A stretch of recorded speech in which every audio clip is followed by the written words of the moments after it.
So now let's go through the colors. So I have my colors here, and first let's look at the sky colors. As usual, I'm using a variety of colors for the sky. I'm not gonna use just one. Let's do them maybe here. So I hope you can see that. Yes. So this is one of the colors. This is going to be the bottom of the sky. We will go through something warmer. So these two colors are going to be towards the bottom of the sky. And then I really want to play with these cool and warm colors, like kind of mixing these two together. So this is the color that I will get eventually of the sky. So this is the gradient that I will be using for the sky. Then for the clouds, I will be using this warm gray, which is light, and then something cooler.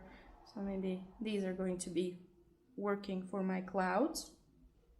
And for the greens now. So for the greens, I have the biggest palette for my greens, as I want them to be the center of my composition. So a light green over here, which is going to be in the lightest areas. And then we're going through different greens. This is slightly lighter even. So we're going through different greens. Sorry. Into darker greens. Yeah, this is the same one. Then there's this more brownish green, and the darkest green that I will be using.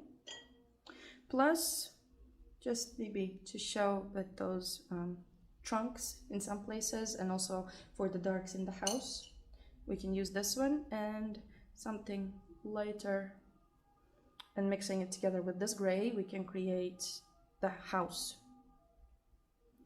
So this is my palette. So I want to use the limited palette for this work. And then of course the pencils.